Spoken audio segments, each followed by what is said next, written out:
aula passada, nós começamos a modelar o crescimento, a equação logística, né, que define o crescimento. O que eu imagino com o crescimento de uma população seja isso, né, que eu tenho uma população inicial, né, e essa população vai crescendo, crescendo, crescendo, quanto mais gente, mais cresce. Por algum motivo, falta de comida ou conscientização, né, essa população ela começa a se reproduzir menos em um determinado ponto e até ela atingir uma estabilidade. Isso acontece com qualquer população de peixes, população de formigas, população de bactérias e população de pessoas também. Nós não podemos modelar simplesmente essa equação diferencial como a variação da população no tempo igual a uma constante. Não. A taxa de crescimento não pode ser mais constante. Eu até vou chamar de R0 para dizer que é constante.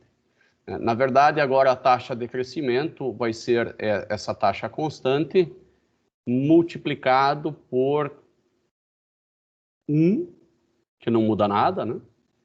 Menos a população dividido por um limite.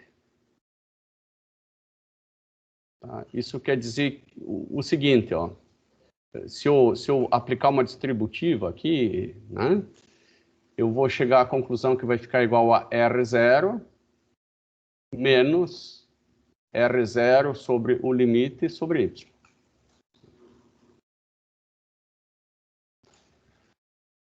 Bom, quando o limite, quando o Y for igual ao limite, vai ficar o crescimento nulo. Isso está de acordo. Quando o Y for menor do que o limite, vai ficar positivo, vai ter um crescimento positivo. E quando o Y for maior do que o limite, isso aqui vai dar um número negativo indicando o decrescimento da população. Tá perfeito. Então, eu posso dizer que a variação da população agora é um R0 que multiplica 1 menos a população sobre o limite, né? Agora, esse Y vem daqui, vezes Y. E a variação da população virou uma equação do segundo grau com a população, porque vai dar um Y ao quadrado. A variação da população vai dar um gráfico assim, ó. Posso até continuar para cá e para cá, né? Claro que não faz sentido nenhum a população negativa. E aqui é o Y'. Tá? Então, daqui para a população positiva é que faz sentido.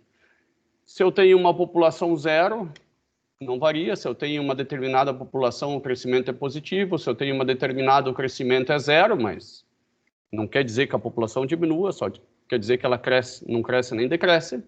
E se eu tenho acima de um determinado valor a população, vejam o seguinte, vejam que nós fizemos um erro na nossa análise, ó, de novo.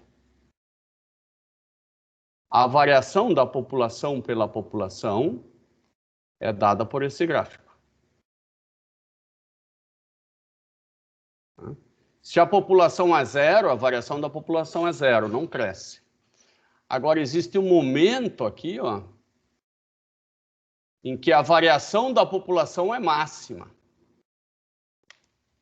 Nesse momento aqui que a gente vai ver já que é o limite sobre 2, né? Uma vez que aqui é o limite, aqui é zero e aqui é o limite. Tanto em zero quanto o limite, a população não cresce nem decresce. Se eu tivesse uma população maior do que a população de equilíbrio no início, né? Aqui é a população, ó, maior, o que ia acontecer? O crescimento é negativo, né? E a população vai decrescer por limite. Então, ou ela decresce por limite, ou ela cresce por limite, ou ela fica no limite, ou ela fica no zero. População negativa não faz o menor sentido. Mas a gente sabe também que, vamos pegar assim, os animais mamíferos, não necessariamente os mamíferos, mas os animais sexuados, você precisa de um número mínimo de elementos para que não haja muita parentagem e que o grupo consiga crescer, senão ele está fadado à extinção. Não adianta eu ter só um e achar que ele vai repovoar o mundo, né? Eu preciso ter um número mínimo de espécies. Então eu tenho que melhorar um pouco, né? Não basta eu começar mesmo, porque um não faz o menor sentido, né? A menos que seja 1 milhão. Eu quero agora fazer o seguinte: começar de um número de espécies, ter a possibilidade dele crescer para um outro número, né? E abaixo do determinado número, ele vai para a extinção. Eu quero considerar também esse elemento da extinção. Bom, como eu faço isso? Bom, pela taxa de crescimento. Muito parecido com o que eu fiz aqui. Então, eu vou apagar tudo isso aqui para imaginar uma taxa de crescimento desta forma aqui.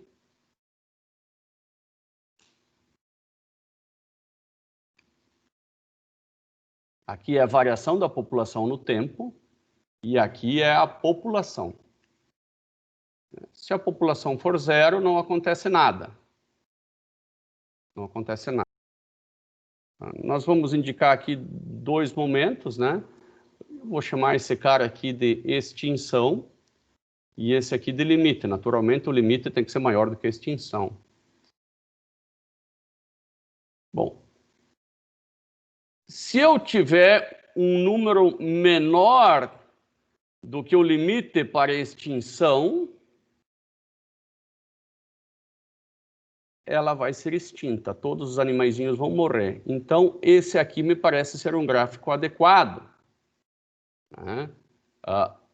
O crescimento é negativo se eu tiver um número abaixo do limiar da extinção. Se eu tiver no limiar da extinção, ela não cresce nem decresce, vai ficar ali, no limiar da extinção. Sempre. Até um dar uma pedrada num elemento e pronto, vai extinguir. E se eu tiver um pouquinho acima do limiar da extinção, essa população vai crescer, até atingir o limite. E se essa população tiver muito grande, naturalmente ela vai decrescer até atingir o limite. Como eu poderia fazer essa equação de crescimento? Bom, eu penso em fazer o seguinte, da mesma maneira que antes, né? Eu vou fazer R0, que multiplica 1 menos y sobre o limite. Daí nós fizemos como se isso aqui fosse assim, ó. Como antes, né? Mas eu vou colocar mais um elemento aqui, que vai ser 1 menos o y sobre a extinção. Agora eu tenho duas raízes. Né? Na verdade, por enquanto duas. Mas y' aqui agora vai ser a taxa de crescimento, que é tudo que está ali em cima, R0, 1 menos y sobre a extinção, 1 menos y sobre o limite, vezes a população. Percebam que isso aqui é o mesmo raciocínio do saldo bancário, que a variação do saldo é igual à taxa de juro vezes o saldo. Só que agora a taxa de juro não é constante, é tudo isso aqui. Eu vou ver se faz algum sentido esse gráfico que eu fiz aqui ao lado. Bom, primeiro,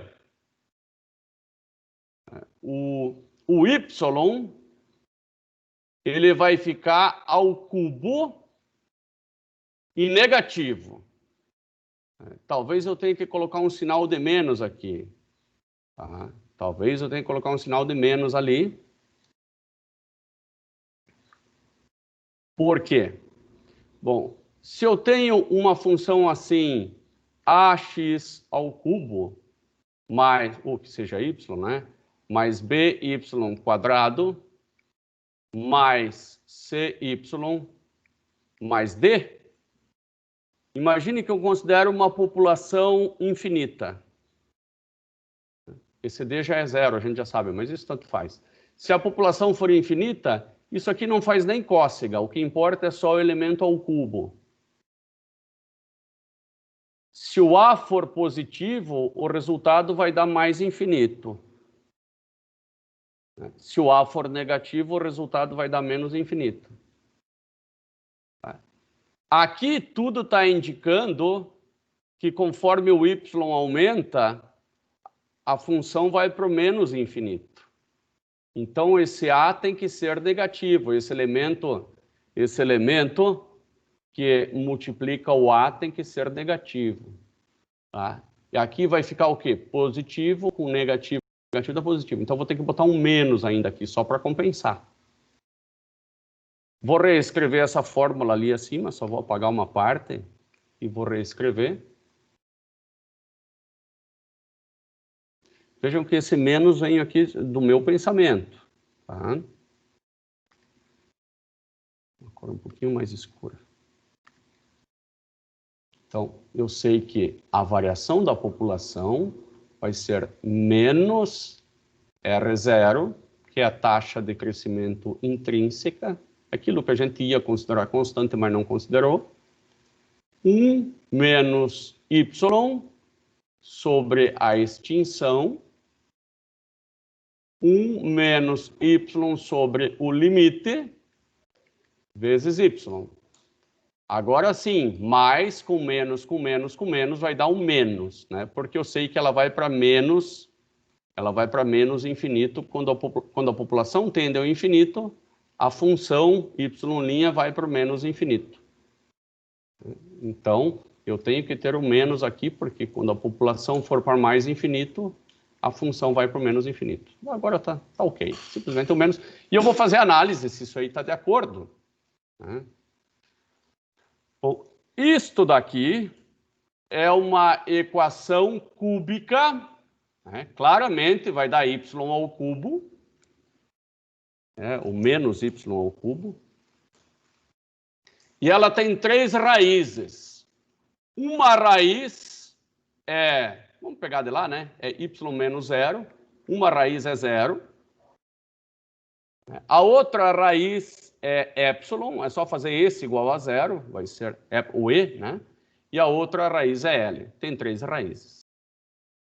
Bom, se ela tem 3 raízes, ela vai passar dessa forma ou da outra forma. A gente já sabe que vai passar dessa porque vai tender para o menos infinito.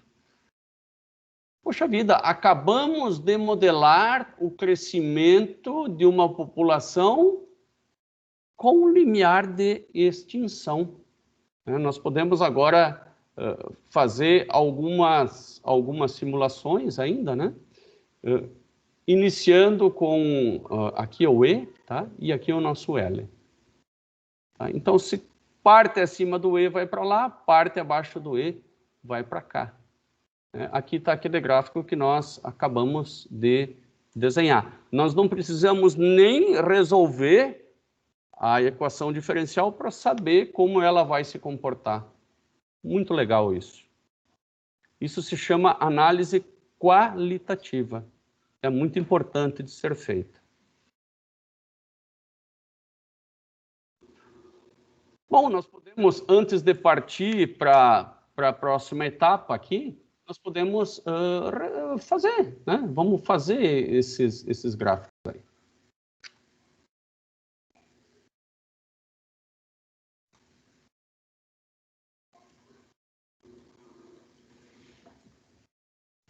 Vamos lá.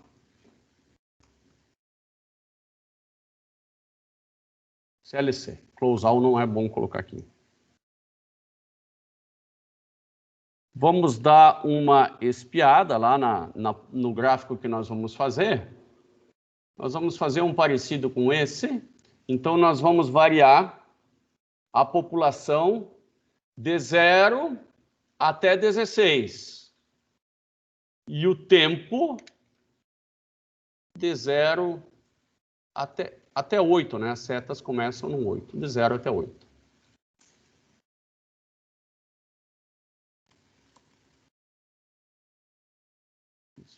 De 0 até 8. Vou colocar uns 20 pontinhos.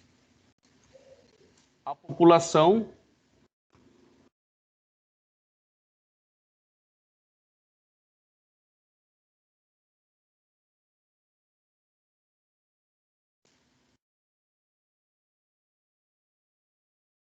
vou ter que dar uma olhadinha lá, que eu já me esqueci. De 0 até 16.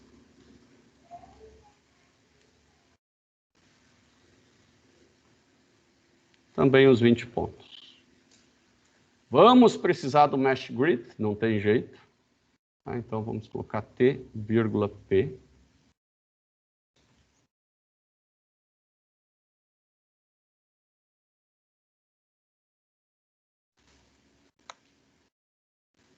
Até aqui nós só criamos a grade, mas nós não fizemos nada com a equação diferencial.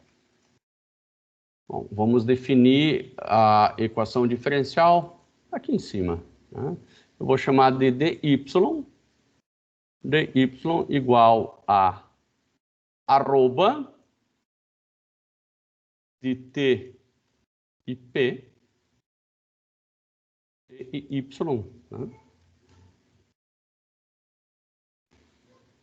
Volto lá para a minha análise, aonde que está escrita aqui, ó, menos R0, um menos y sobre a extinção e outro sobre o limiar. Já está decorada. Né? Então, vai ser um R0 vezes 1 menos y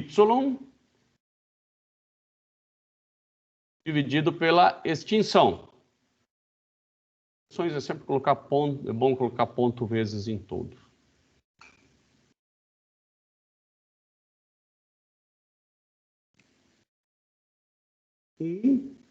Menos a população dividido pelo limiar.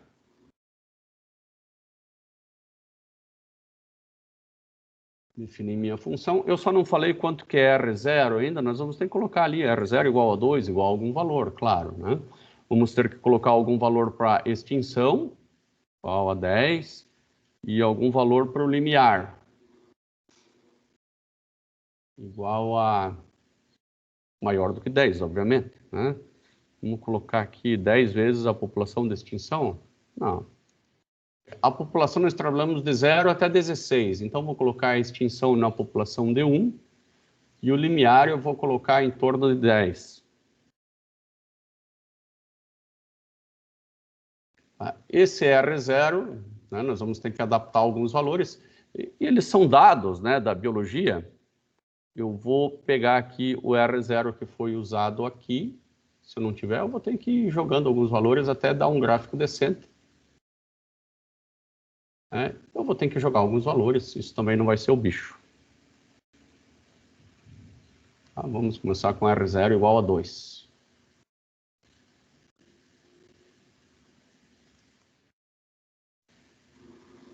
Eu vou chamar de dy2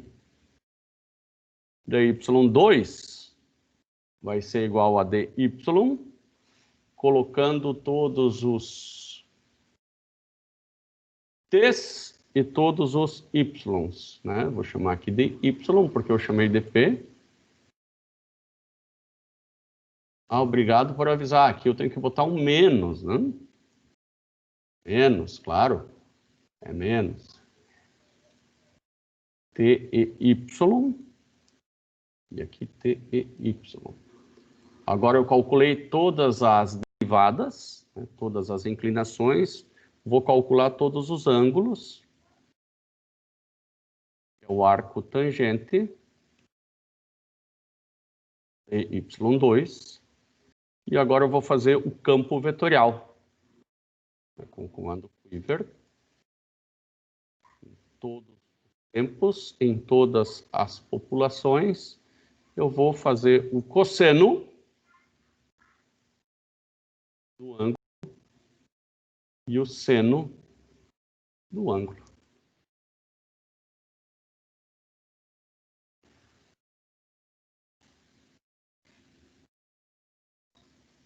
Então, aqui eu já consigo ver que ou vai para a extinção ou vai subir. Talvez eu coloque aqui um 0.2 agora para ver se eu tenho uns gráficos mais bonitos. Ele ficou mais fácil de entender aqui, ó, esse pedacinho. Aqui eu boto 0.0. Ah, aqui é porque eu precisaria de mais uns pontinhos, né? Nós dissemos que ele cresce até 10 e me parece que ele está indo um pouco mais longe do que 10 essa seta. Nós fizemos o tempo de 0 a 8, a população de 0 a 16. Aqui faltou multiplicar por y ainda. Ponto vezes y. Ponto vezes, ponto vezes. Agora sim, né, você começa em 0, vai em 0. No limiar de extinção, que nós colocamos como 1, vamos colocar como 2, o limiar de extinção. Ele cairia, né? Eu não consigo observar ele caindo ainda, né? Mas essas setas primeiras aqui, vou colocar o limiar de extinção 5, tá? Quem sabe daí eu consigo observar elas caindo. Vamos tirar esse cara daqui. A princípio nós não estamos conseguindo... Ah, agora dá para ver elas caindo, ó. Dá para ver que elas estão caindo, né? No 5 elas estão retas, né? E abaixo do 5 elas estão de fato caindo. Eu posso diminuir um pouquinho o tamanho dessas setas, né? Para uma não se sobrepor à outra. Ficou meio feio uma se sobrepondo à outra. Mas eu tenho certeza que vocês conseguem ver que essas aqui estão um pouco inclinadinhas, né, para baixo. Se eu colocar até aqui no comecinho da seta, vai aparecer que a parte em X, o comprimento em X dela, né, e o comprimento em Y negativo. Então ela está, de fato, tendendo à extinção. Mas nós não colocamos a solução, né? Apenas averiguamos o gráfico. Tudo bem.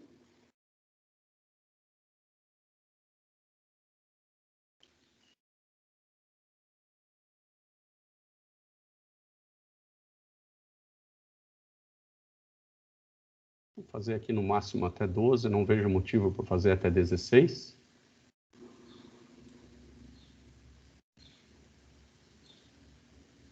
Y vai até... Ah, eu fiz até 20 o Y? Não, não, 20 pontos.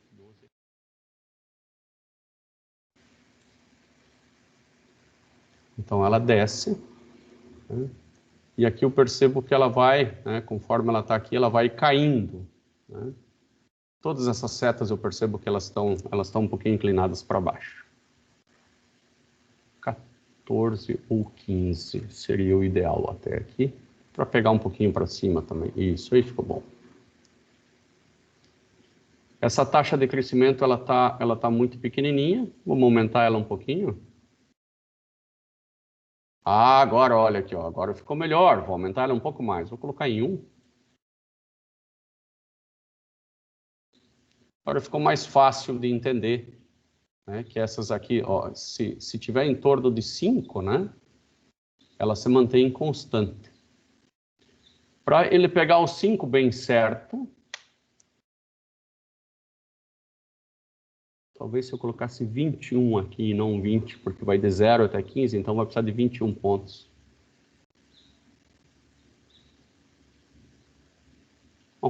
faz o seguinte, coloca 16 aqui, coloca 16 aqui. Pronto. Não precisa ser o mesmo número, né? Agora pegou 5 aqui, ó. Acima de 5 sobe, abaixo de 5 cai, né? Em 10 fica constante, abaixo de 10, entre 10 e 5 sobe e acima de 10 cai. Bem legal. Nós não temos a solução, essa é uma equação diferencial difícil de se fazer, né, de se resolver analiticamente. A outra, né, essa aqui que não tinha extinção, já deu um trabalhinho. Imagina essa daqui, né? Imagina. Mas aqui eu tenho uma solução pronta dela, né? Alguém já passou esse trabalho, eu não vou pedir para vocês passarem esse trabalho, tá? Aqui eu já tenho a solução dela pronta e eu vou fazer o gráfico dessa solução, tá? Não, essa é a solução da de ontem que a gente fez. Ninguém fez a solução dessa aqui. Bom, o bom é que existem métodos numéricos para resolver, tá? E a gente agora pode avaliar se aplicou o método numérico certo ou não. Um dos métodos numéricos se chama OD45 no MATLAB, tá? Então, eu vou fazer o seguinte, eu posso digitar no MATLAB ou aqui no Google mesmo, né? OD45 MATLAB. Aqui ele vai me dar uma ajudinha como resolver. E olha aqui como é que é o estilo, né? Esse é o estilo, não entendi nada, eu vou para um exemplo. Né? E eu vou copiar, simplesmente eu vou copiar esse exemplo aqui.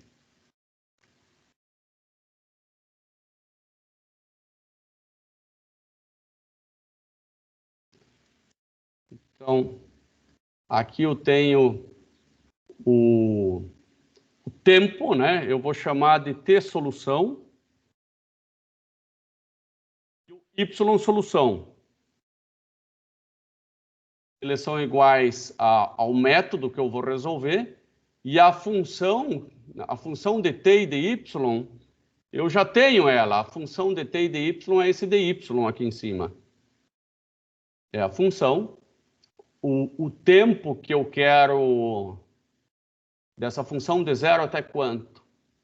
Bom, eu fiz o tempo até 16, então faz todo sentido do mundo eu colocar 16 aqui.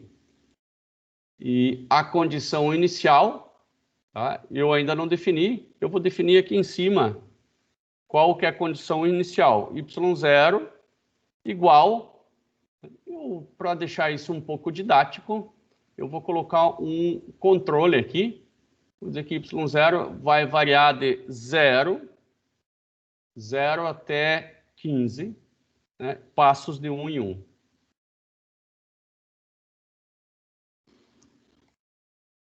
Então ficou uma coisa aqui bem didática, né? Eu vou variando esse cara de 0 até 15. Ele está reclamando aqui alguma coisa porque ele já executou, né?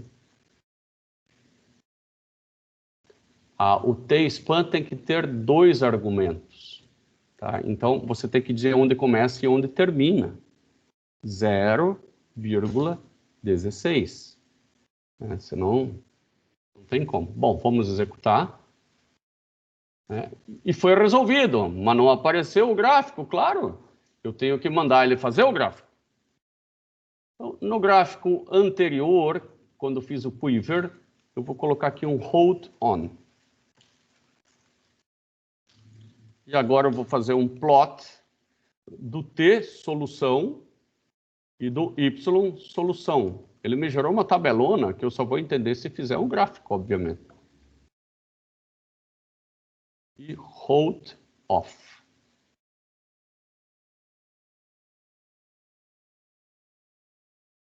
Aqui eu coloquei o Y maiúsculo e minúsculo, né, como está aqui.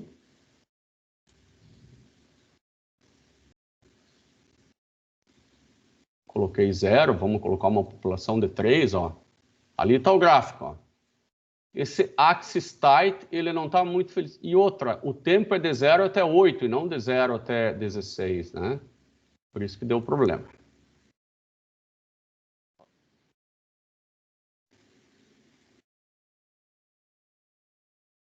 Ah, agora ficou bonito, ó. Eu mudo aqui, ó, e ele vai mudando o comportamento do gráfico, ó. 3 ele foi para baixo. 4, vai acabar as espécies também. 5, você mantém constante. Né? E agora, se for a população muito grande, né, ela vai reduzir até o limiar. Então, nós vamos colocar uma linha um pouco mais grossa aqui. Vamos chamar H igual a plot, H.line width igual a 3. Agora fica bem legal, eu consigo... Como é legal esse campo vetorial para acompanhar, eu... Coloca aqui, ó. 2, ó. Aqui, ó. 3. 4 ainda vai morrer tudo. 5 vai ficar em equilíbrio. 6 sai de um ponto de equilíbrio para o outro com maior população. Creio que ficou bem claro esse entendimento, né? Se não ficou, não quero induzir a dizer que ficou, né? Mas que vocês conseguiram captar. Eu vou pedir para algumas pessoas que podem dizer não, se não entenderam. Então, Gabriela, Luan e Pedro, os que estão na mesma linha aqui da tela para mim. Como é que ficou o entendimento?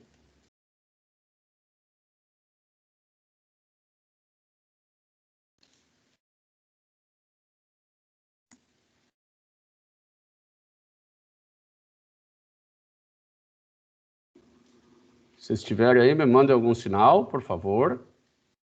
Os demais também podem ir perguntando, né? Então, deu a Gabriele, entendi. Pedro Gonçalves, só o finalzinho, tá? O finalzinho é o seguinte, ó.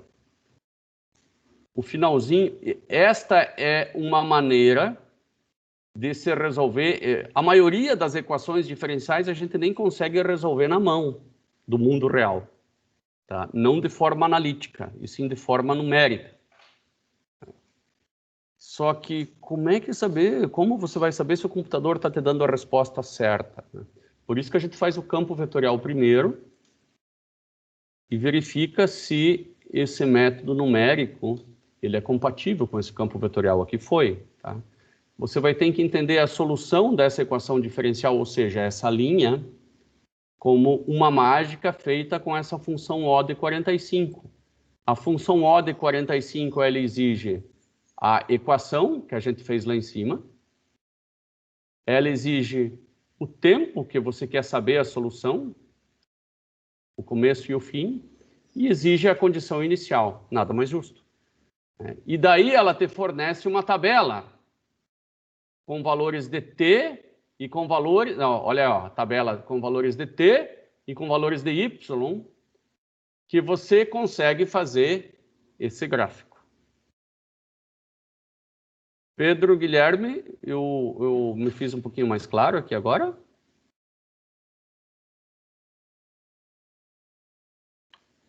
Perfeito, perfeito. Bom, eu mandei este código aqui no Teams também para vocês, então vocês podem executá-lo, né, e brincar um pouquinho, entender como funciona, né? Claro que não foi essa barrinha junto, né, só foi o y0 igual a 6. Né, mas daí você pode mudar manualmente esse valor também, ou colocar essa barrinha depois em casa. Bom, vamos adiante, né? A equação logística, o modelo da equação logística, nós já compreendemos. Agora nós vamos voltar ao resolver a equação diferencial. Tá? Existe um conjunto de técnicas só para equações lineares. Né? Essa que a gente viu era não linear, imagina, era y ao cubo. Né? Então, aqui eu tenho a primeira pergunta aqui. Essa equação aqui, ela é linear ou não linear?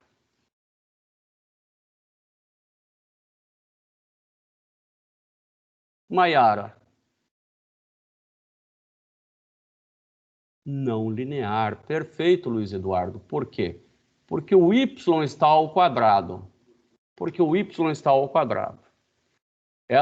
O x, tudo bem. O x pode. O que não pode estar ao quadrado é o y. Bom, então, eu vou resolver agora uma equação não linear. Claro que a técnica pode ser aplicada às lineares também. E ela vai ser chamada de equação exata por um bom motivo. Olha o Shields aqui de novo. Imagine que exista uma função φ, né, que te deram de presente, ó. Existe uma função φ cuja derivada em x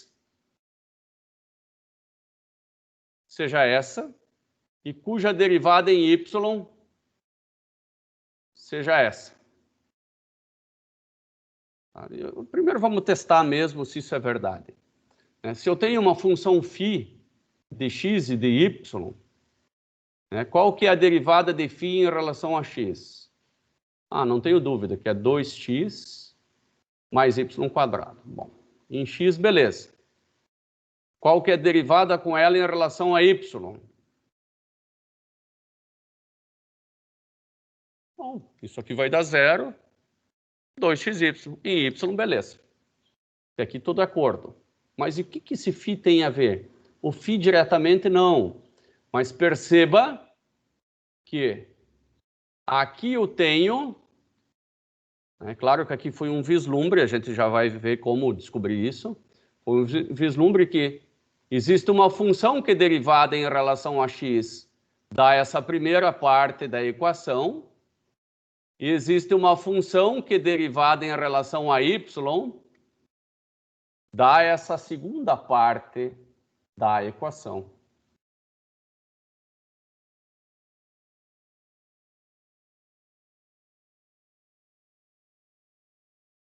Tá. Isso me faz voltar lá no fator integrante.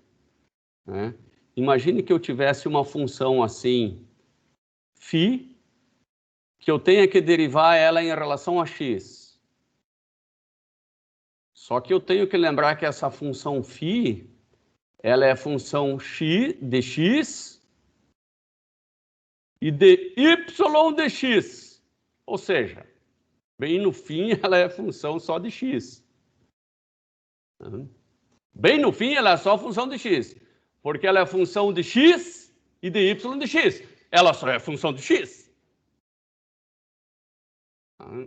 Bom, qual que é a derivada de φ em... Qual que é a derivada de φ em relação a x? Se o cara me diz que φ é x² mais x vezes y de x, y² de x, eu meio que me ferrei. Bom, então eu vou fazer primeiro a derivada só em x. Só em x. Vou fazer uma parcial de φ em relação a x. E vou somar com uma parcial de φ em relação a y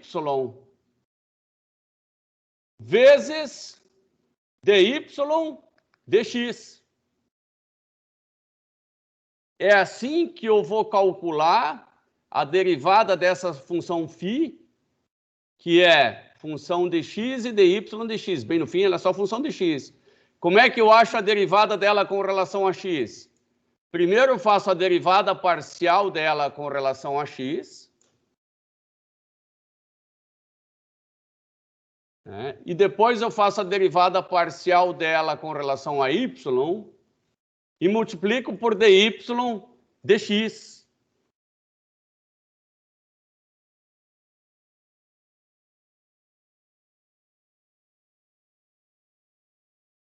Veja que este cara aqui, ó, é este cara aqui, ó.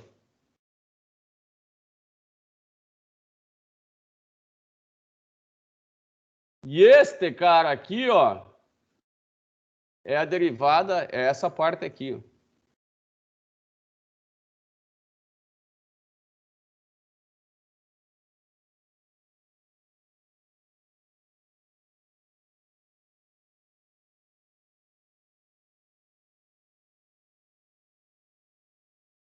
Esta aqui é apenas uma derivada parcial.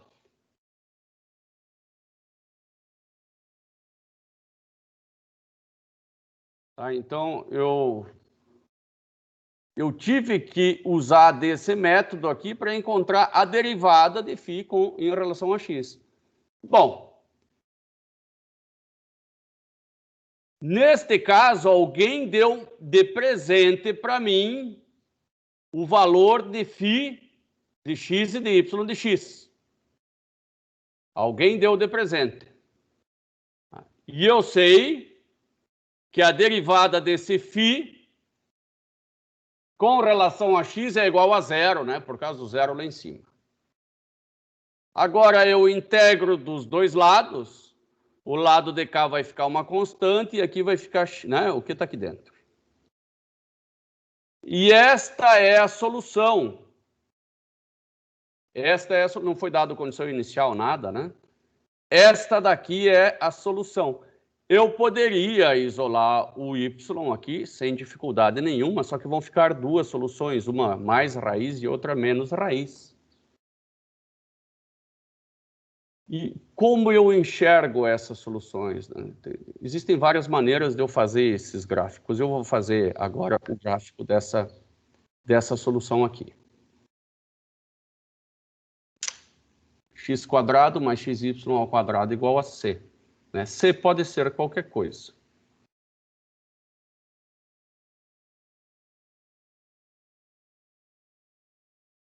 Então, eu vou fazer o gráfico. Olha que legal aqui, ó. X² mais x, para dar um espacinho é só fazer barra, barra, vírgula, y² igual a c. Fechou? Olha que bonitinho que ficou.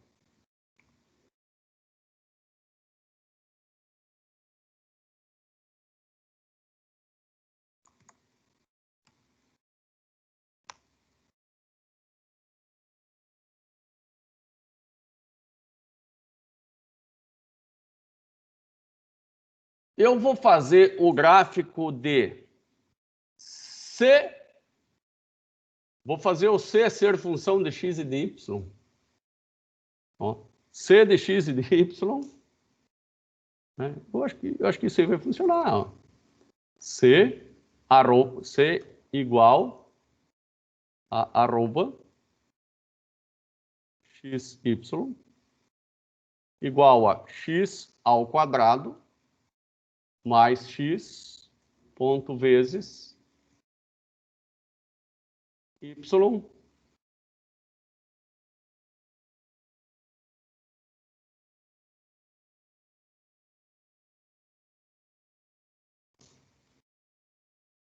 xx igual a linspace. Vamos pegar de quanto a quanto estava o outro gráfico, já para não fazer gráficos de difícil visualização. Ele estava de menos 10 a 10 em ambas as partes. De menos 10 até 10. 20 pontos, tá bom?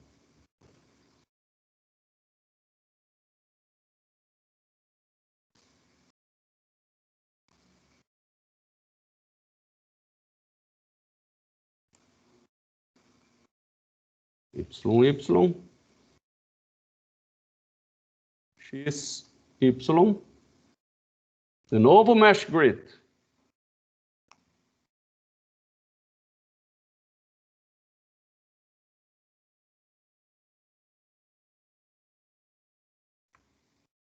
Vou chamar de Z, né? Mas seria o C, deixa C. C igual a Czinho de xão e de yzão. Agora eu vou calcular o ângulo. O ângulo. Agora, veja que essa técnica a gente já está decorando ela, né? E vou fazer os vetores. Quiver, x, y, o U e o V. Então, o cosseno do ângulo o seno do ângulo.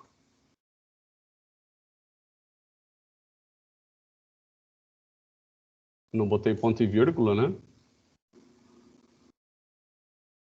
E assim tá o meu gráfico, né? Nada fácil de... Não me parece nem parecido com aquele outro, né? Aqui, provavelmente, eu coloquei mais setas do que só 20. X quadrado mais xy ao quadrado igual a c.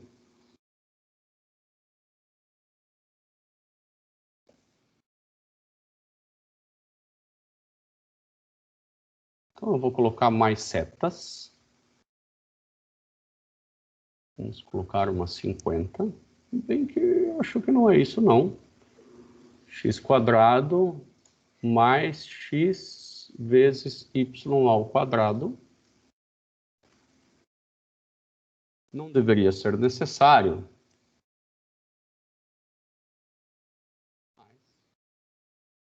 O seguro morreu de velho.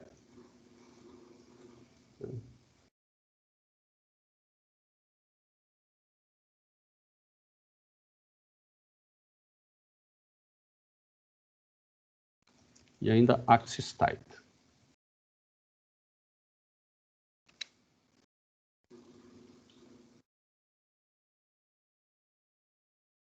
Aqui apareceu alguma coisinha, mas não está da forma que eu queria. Né? Tudo bem, vamos plotar a solução, né? E aí nós vamos achar o erro.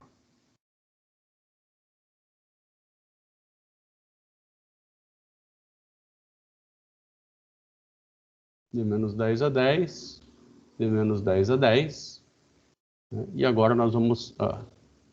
meus amigos, claro, eu fiz o campo vetorial disso aqui, ó. Essa é a solução. O campo vetorial tem que ser daquilo que está lá em cima. Tá? Vou fazer o seguinte. O campo vetorial é disso aqui.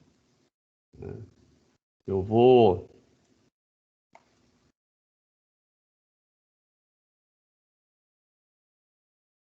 copiar essa equação. Espere um pouquinho abrir o programinha.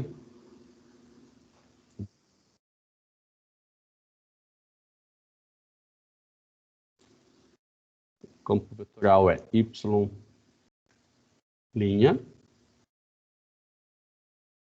igual a menos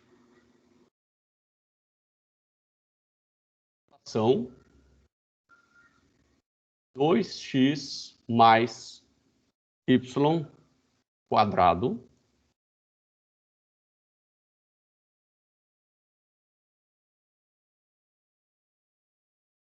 dividido por 2xy.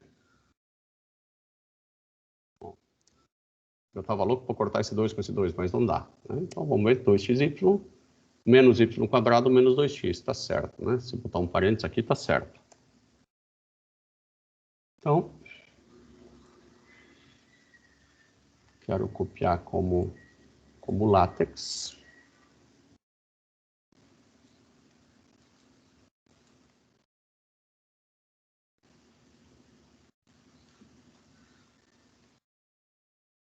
Então, uma é a solução.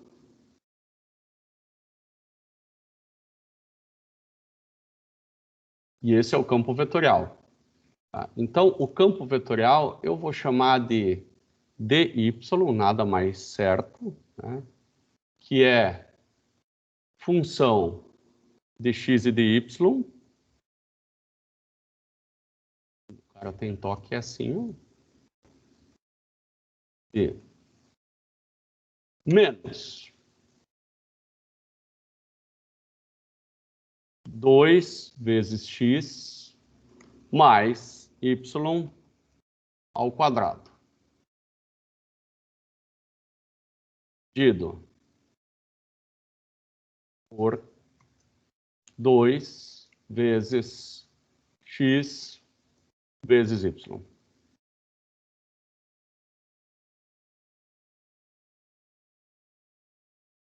E aqui, as inclinações, né, eu vou chamar de dy2. dy2 é igual à função dy. E aqui eu vou achar o arco tangente de dy2. Agora sim, nem precisa mais de tanta seta, né? Nós colocamos 50. Vamos voltar para o número aí de 20.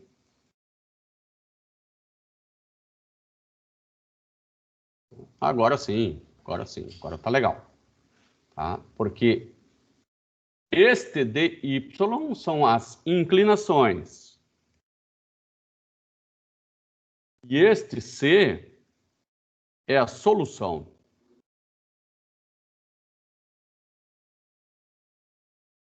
Eu vou fazer o gráfico da solução agora da seguinte maneira. Eu vou usar o comando... Primeiro eu vou usar o comando surf, né, que faz gráficos em 3D.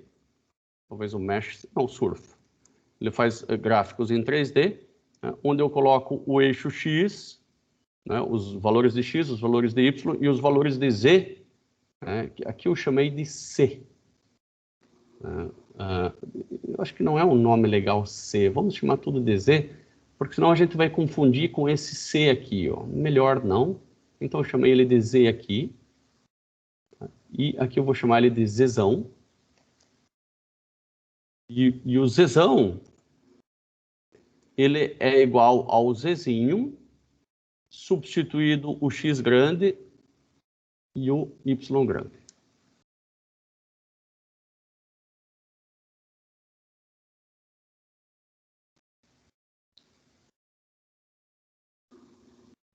Agora eu tenho o gráfico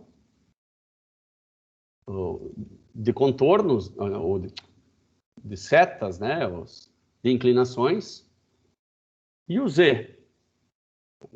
Mas eu não gostei do que eu vi aqui, eu não sei o que isso quer dizer. Então eu vou usar outra função, ao invés de surf, eu vou usar contour 3. O que é o contour 3? Ele vai me mostrar onde o Z é constante. Ah, por isso que você quis colocar C. É por isso. Melhor do que o contour 3, eu acho que é simplesmente o contour. Porque daí você vê em 2D, né? Fica melhor. Só que para isso, seria melhor eu ter mais pontos X e Y, né? Mas por enquanto fica só com esses aí. Ou vamos colocar aqui 50. Coloca 50, pronto. Ou, ao invés de colocar 50, você faz o seguinte. Você copia, vamos deixar isso assim, ó. Deixa isso aqui. Daí, eu fiz o quiver, beleza. Agora eu vou fazer tudo isso aqui de novo aqui embaixo. Só que ao invés de colocar só 20 pontos, eu vou colocar 2.000. É só no gráfico de baixo. Porque lá em cima, 2.000 setas, ninguém enxerga nada, né? Agora o gráfico de baixo ele vai ficar bem redondinho, bonitinho. Vai demorar, claro, né? Olha aqui, agora ele ficou no capricho. Talvez eu devesse colocar até mais, porque não colocar 20.000. Né? Mas deixa assim, deixa mesmo. Vou colocar só uns 500 aí para ele não ficar tão pesado.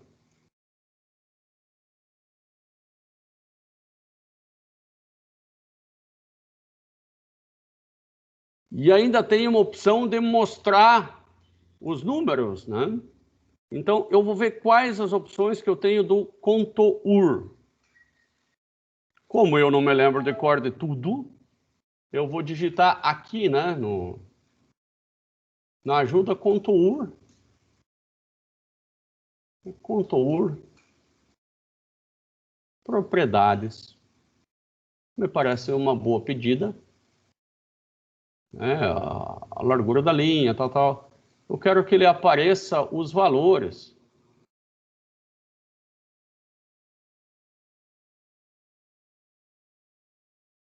O que a gente consegue achar aqui? Data. Eu vou escrever, vou dar um Ctrl F aqui, vou ver se aparece um show. Aqui, ó, show text. Tá? Então, é apenas on ou off. Vou copiar esse pedacinho aqui, ó. Aí, uma das formas de fazer isso é dizer C, né? C, vamos chamar outra letra aqui, chama de H, que ainda não tem. Depois H ponto show text igual a on.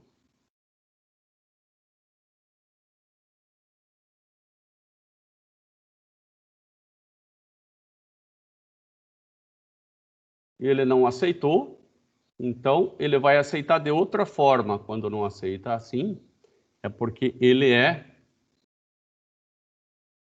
show text on. Não é por conta das aspas duplas ou simples, tá? É porque ele não aceitou dessa forma aqui. Dessa outra ele até já deu a dica, né? Então vai funcionar. Olha aqui, ó. Quando C é igual a 0, né, ele é uma dessas linhas aqui. Quando C é menos 200, menos 400. Melhor do que isso, só se eu colocasse em cima do outro gráfico, que é o que eu vou fazer agora. Dá, com o comando set também dá, Alessander. Eu é que não sou tão familiarizado com esse comando set, mas dá. Então, quando eu fiz o quiver, eu vou colocar um hold on.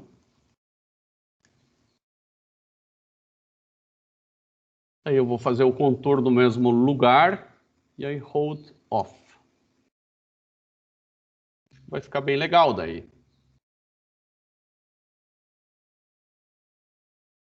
Só que as linhas estão muito fininhas, eu vou ter que engrossar um pouquinho as linhas do contour. H ponto, agora o line width, não é possível que não dá, vai dar. Se não dá...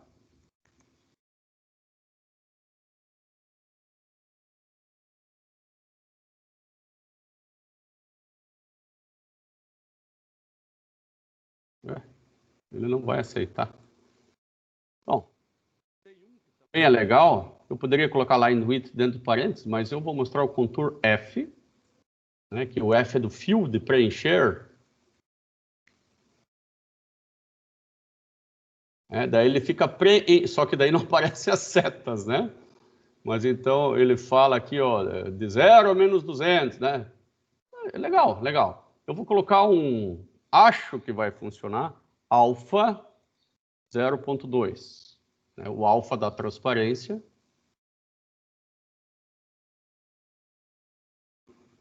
Não, não. Então não vai ser o contour F que a gente vai usar, não.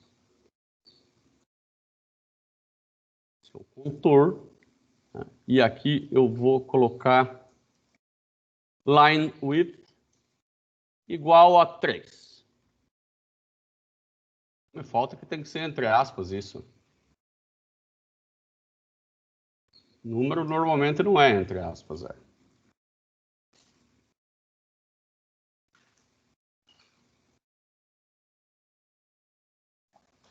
Aí, ó. Aí. Ó, o C igual a 0 pode ser este, como pode ser, me parece que tem mais uma solução por C igual a 0, né? Como pode ser essa aqui de baixo. Ó, o C igual a menos 200, o C igual a menos 400. Conforme muda o C, vai ser uma dessas curvas aí. Eu, particularmente, achei bem legal, né, como achar essa solução aí. Maiara, Alessander, Amanda e... Eu tive a impressão que vi mais... Bom, esses três, como é que tá aí? Entenderam o que eu fiz?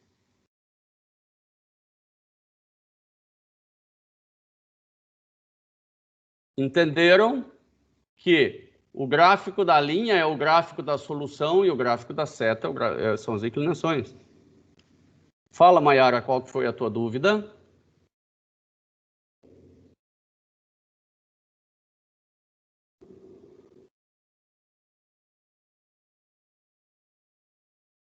Pode falar também, né? Ou escreve, o que você ficar mais à vontade.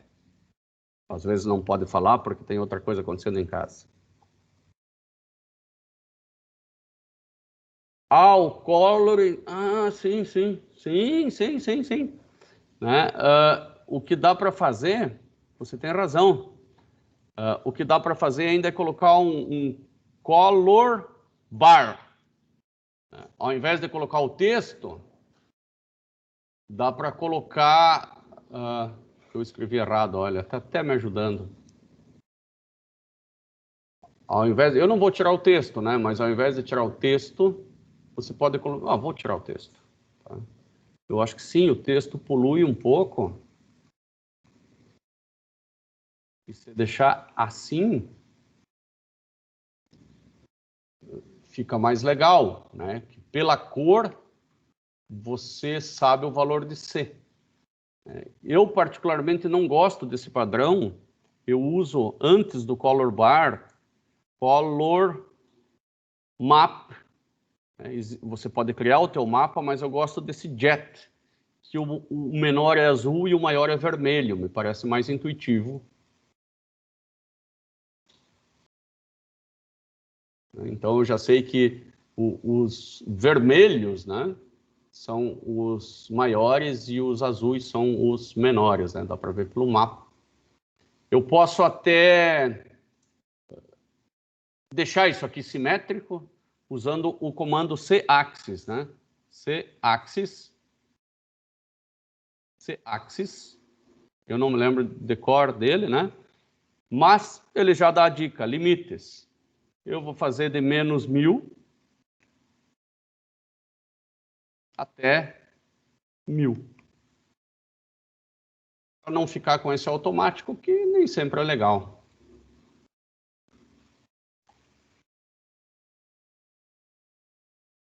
Agora sim, ficou de menos 1000 até 1000. Só nesse pedacinho aqui. Isso aqui pode ser erro numérico, né? Agora eu vou fazer o seguinte, para evitar esse possível erro numérico, como uma última simulada, eu vou colocar aqui uns 10.000 pontos. 1E na 3, 1E na 4. 10.000 é 1E na 4. 1 vezes 10 dá 4. Vamos ver se esse negócio aqui é um erro numérico ou é isso aí mesmo, esse pedacinho mesmo.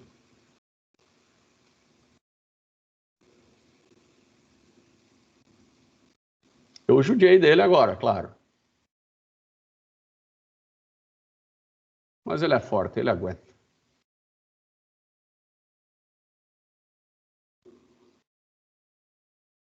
Você também pode escolher o número de linhas que você quer, né? Aqui está o número automático. É só entrar nas propriedades do contour. Assim como a gente colocou a espessura da linha, coloca a quantidade de linhas também. Não faz sentido entupir de linhas isso aí também.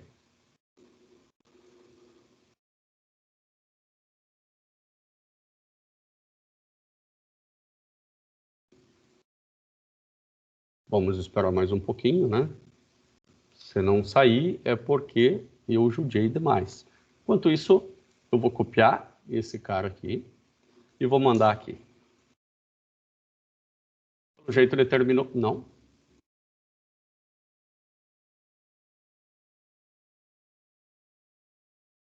Vamos ver a quanto anda aqui, ó, o processamento.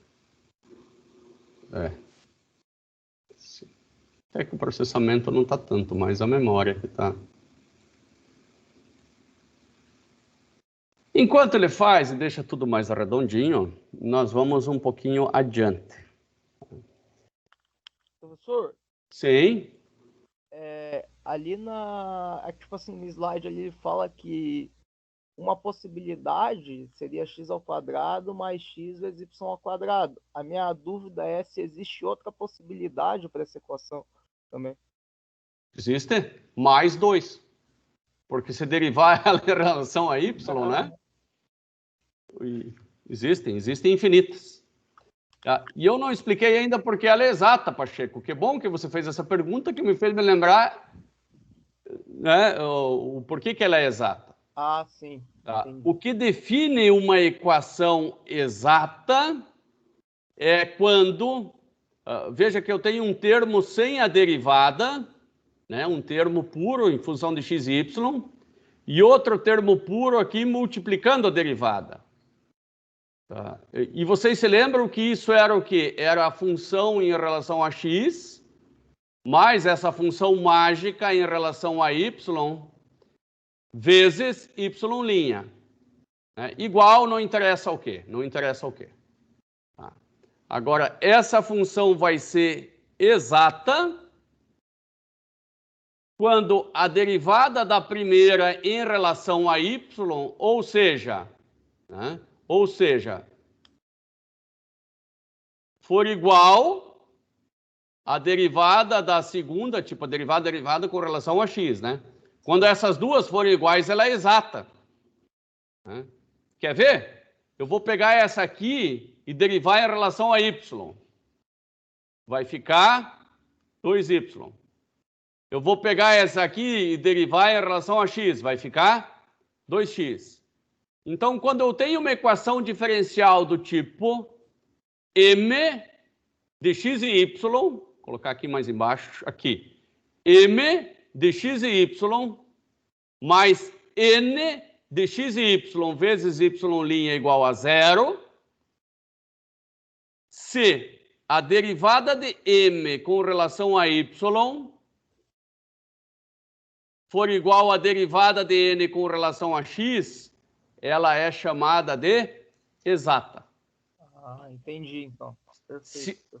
Se ela não for exata, a gente vai ter que achar um fator integrante. Veja, voltamos para o fator integrante para tornar ela na marra exata.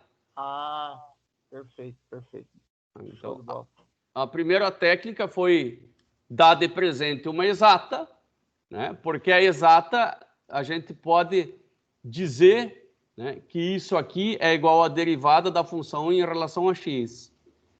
Então, a derivada de uma função x e y, a derivada dessa função com relação a x, ela é igual ao quê?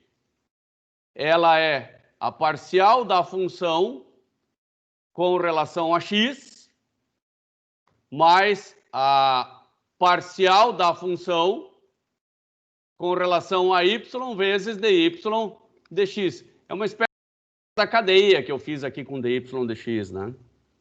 Que corta isso com isso, né? E vira dy, né? Derivada da função com relação a x. Bom, isto é uma equação exata. Equação exata é quando a derivada desse termo aqui em relação a y é igual à derivada daquele termo em relação a x. Assim que a gente identifica uma equação exata. Bom, identificada a equação exata, eu tenho que correr atrás dessa função φ. Neste caso, foi dado de presente. Se eu conhecer φ, depois que eu conhecer φ, fica moleza. Aí é moleza. Mas e se o φ não tivesse sido dado? Aí, meu amigo, é outra história. Aí é que a gente vai fazer agora. Então, isso aqui não foi fornecido. Isso não foi fornecido. Tá? A única coisa que eu vou fazer é a derivada desse com relação a y. Tá? Então, eu vou fazer o my, que a gente sabe que é igual a φ, né? Derivada de x em relação a y. My vai ser 2y.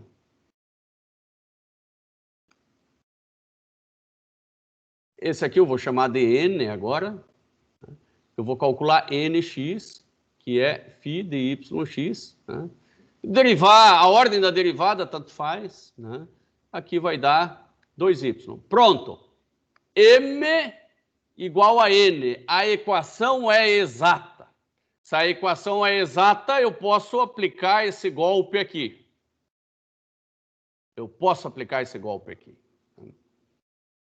golpe, né? Na verdade, o golpe vem até aqui.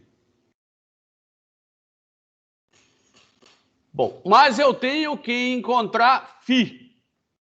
Eu só conheço φ de x, né? O derivado em relação a x e em relação a y.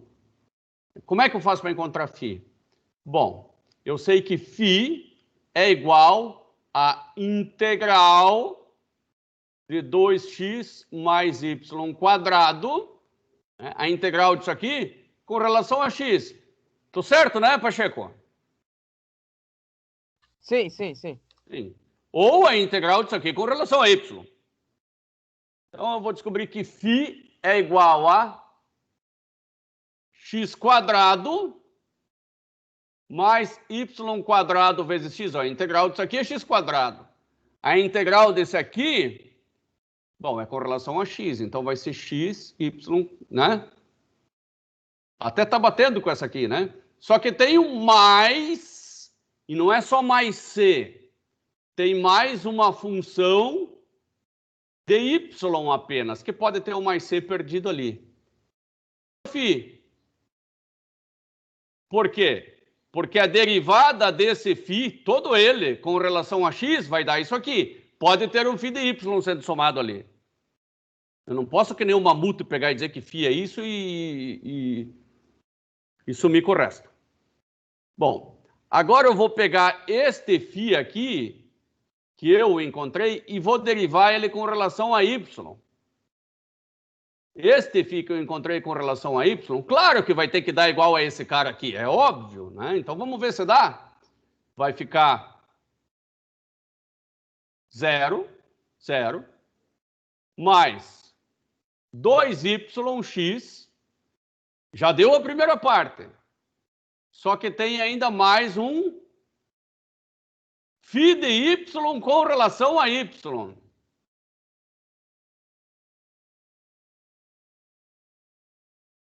Agora eu vou igualar o 2xy que eu tenho do lado de cá com o que encontrei, que é 2xy mais φ de y com relação a y.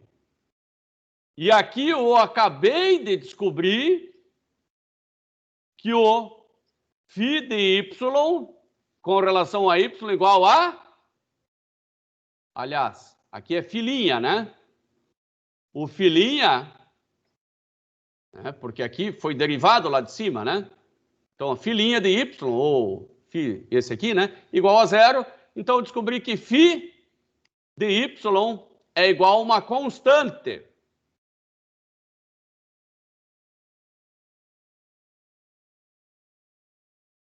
Se a derivada é igual a 0, φ de y é igual a uma constante.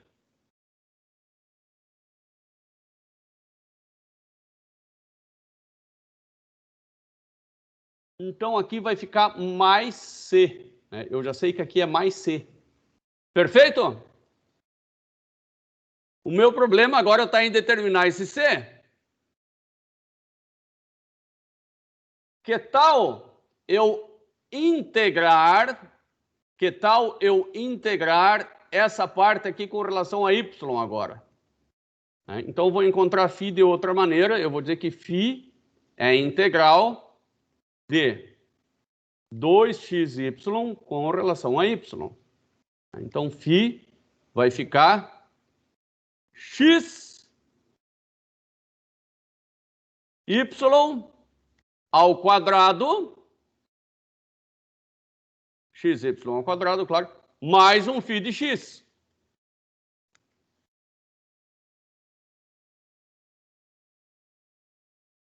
E agora eu vou derivar esse cara aqui com relação a x. Vai ficar y ao quadrado mais φ de x com relação a x. E esse cara aqui é igual a 2x mais y ao quadrado.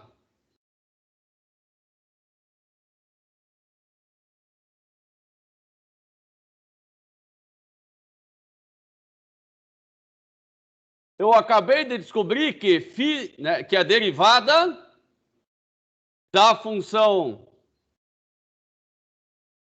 somente de x é 2x. Então, φ de x é igual a x quadrado mais uma constante.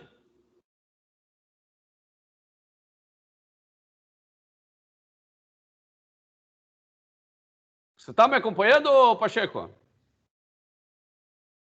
Sim, estou conseguindo acompanhar. Eu fiz a mesma coisa de duas formas, né? Então, veja, que eu cheguei à conclusão aqui que φ é xy ao quadrado mais φ de x, que é x quadrado mais c. Essa foi uma conclusão. A outra conclusão que eu cheguei antes, lá em vermelho, é que φ é igual a x quadrado mais xy ao quadrado mais uma constante. Eu cheguei à mesma conclusão de duas maneiras diferentes. Só precisava ter feito uma maneira, tá? Essa constante aqui você joga zero, que é mais fácil. Você joga zero, que é mais fácil. Né? Por isso que a gente só pegou essa primeira parte da função aqui. Mas coloca mais 6, se você quiser. Né? Não vai mudar nada. Porque se você fizer mais 6 aqui, o que vai acontecer? Aqui vai aparecer um mais 6, esse mais 6 joga para o outro lado e a constante absorve ele. Compreendido? Só o Pacheco respondeu. Positivo. Positivo e operante. Beleza. Você tem jeito de militar mesmo, Pacheco? Quem mais aqui que está escrevendo? Deixa eu ver. Luiz Bevilacqua. Maiara, como é que tá? Gustavo? Pedro? Arthur?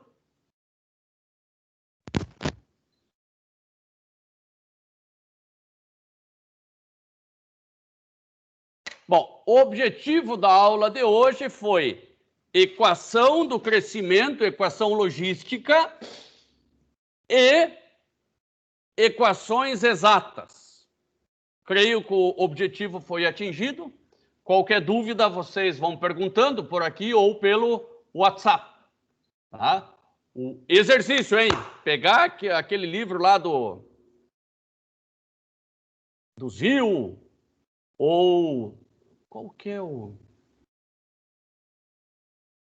o livro aqui que eu deixei disponibilizado para fazer download, né?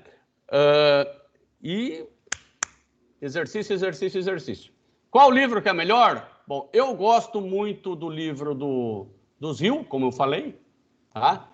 E esse outro livrinho aqui, eu também gosto muito, aqui já vou mostrar. Eu acho ele até melhor, sabe? O Zil é um pouquinho mais difícil, mas é bom. Deixa eu achar o livrinho aqui, ó. Como é que foi me fugir da... Boyce! Poxa, como é que foi esse livro? Foi esse Boyce, o de prima? Eu acho ele mais didático, sabe? Mas sendo o Zil ou o Boyce, os dois são perfeitos, tá? Ele tá lá no Moodle para download, tá? Fiquem à vontade aí para estudar. Um abração, então, para vocês. Ótimo final de semana, meus caros. Até semana que vem. Tchau, tchau. Valeu, professor. Valeu.